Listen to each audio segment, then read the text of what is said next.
இயேசு உங்களை நேசிக்கிறார்.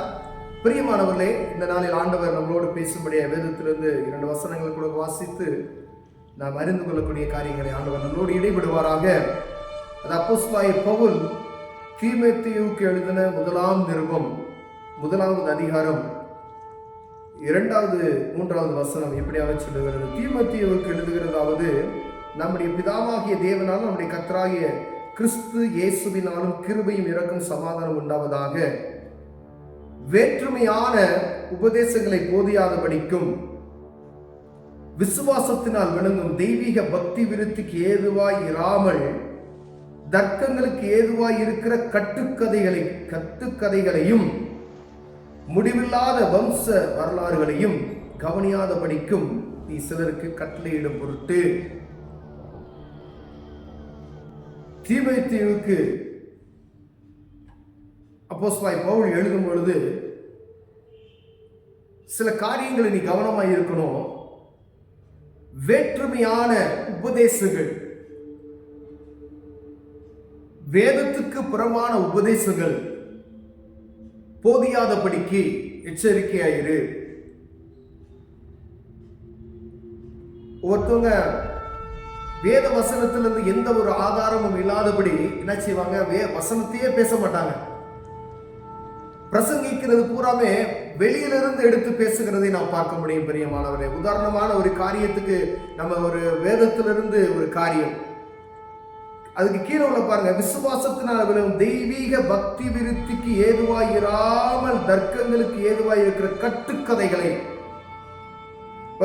பைபிள்ல வாசித்து ஒரு உதாரணம், ஆவிக்குரிய வாழ்க்கைக்கு விருத்தி உண்டாகக்கூடிய உதாரணமான காரியங்களை சொல்லலாம் முடிய வேதத்துக்கு புறமாய் இருக்கக்கூடிய அநேக காரியங்களை எடுத்து அவர்களுக்கு போதித்து அதனால் ஆவிக்குரிய வாழ்க்கைக்கும் பரிசுத்தத்துக்கும் தெய்வத்தை அறிந்து கொள்ளக்கூடிய அந்த காரியத்துக்கும் சம்பந்தமில்லாத அநேக காரியங்களை நாம் பேசும் பொழுது அப்படிப்பட்டதான காரியத்துக்கு வீணான நேரங்களை நீ செலவு பண்ணி ஆத்துமாக்களை கொள்ளை கொண்டு போகக்கூடிய அப்படி காரியத்தை செய்யாதபடி எச்சரிக்கையாயிரு அப்படின்னு சொல்றாரு. சபையில நம்ம பேசும் பொழுது பக்தி விருத்திக்கு ஏதுவான காரியத்தை மாத்திரம் நம்ம பேசணும். உங்களுக்கு கொடுக்கப்பட்ட அந்த 15 நிமிடம் 20 நிமிடம் 30 நிமிடமோ ஆண்டவருடைய வார்த்தையை பகிர்ந்து கொடுக்கிற அந்த நேரங்களை நீங்கள் வீணடித்து விடாதபடிக்கு வேதத்தினுடைய ரகசியங்களை அவர்களுக்கு கற்றுக் கொடுக்கும்படியாய் ரொம்ப கவனமாய் இருக்க வேண்டும் என்று சொல்லுகிறதை பார்க்கணும். தர்க்கங்களுக்கு ஏதுவாய் இருக்கிற கட்டுக்கதைகளுக்கும் முடிவில்லாத வம்ச வரலாறுகளையும் கவனியாதபடிக்கும் நீ சிலருக்கு கட்டளையிடும் பொருட்டாக. வரலாறு வேறு, தெய்வ பயம் வேறு. ஆதியிலே தேவன் வானத்தையும் பூமியும் படைத்தார். ஆதியிலே அவர் நேற்றும் இன்றும் என்றும் மாறாதவர். நான் அல்பாவும் ஒமேகாவும் ஆனவர், முந்தினவரும் பிந்தினவரும் ஆனவர். அவரே தேவன். இது வேறு. வரலாற்று சம்பவங்கள் வேறு, புராண கதைகள் வேறு. ஒரு தொடர்ச்சியான ஒரு கதையை எழுதி கொண்டு வருகிறார்கள், அது வேறு.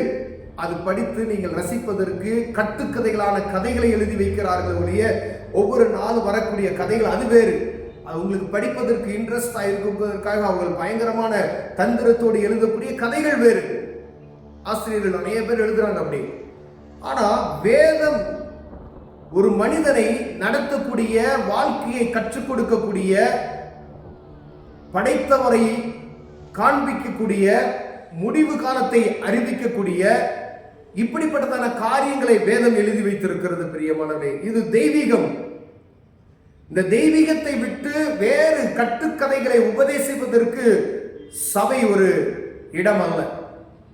அதுல ரொம்ப எச்சரிக்கையா இருக்கும்படி தீமோத்தேயுவுக்கு அப்போஸ்தலர் பவுல் எழுதுகிறதை நாம் பார்க்க முடிகிறது. பிரியமானவர்களே, தேவையற்ற தர்க்கமான காரியங்களை, வரலாற்று காரியங்களை நீ பேசி, தொடர்ச்சியான கதைகள் எல்லாம் நான் பேசி நேரத்தை வீணடிக்காதபடிக்கு வசனத்துக்கு மிகவும் நீ முக்கியத்துவம் கொடு என்று சொல்லுகிறார்.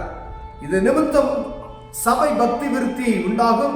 ஒரு மனிதனிடத்தில் நீங்க பேசுகிற காரியம் பக்தி விருத்தி உண்டாக்கும் என்றால் அதையே பேசணும். பக்தி விருத்திக்கு ஏதுவில்லாத எந்த ஒரு காரியத்தை தனிப்பட்ட மனிதனா இருந்தாலும் சபையா இருந்தாலும் சரி, ஏதோ ஒரு கூட்டமாக இருந்தாலும் சரி, அந்த இடத்துல நீ அப்படிப்பட்டதான காரியத்தை பேசாதபடி எச்சரிக்கையாயிரு என்று சொல்லுகிறதை பார்க்க முடியும். அது சிலருக்கு நீ கட்டளையிடுவாயாக. ஒரு சில ஆறு அப்படிதான் பேசுவாங்க.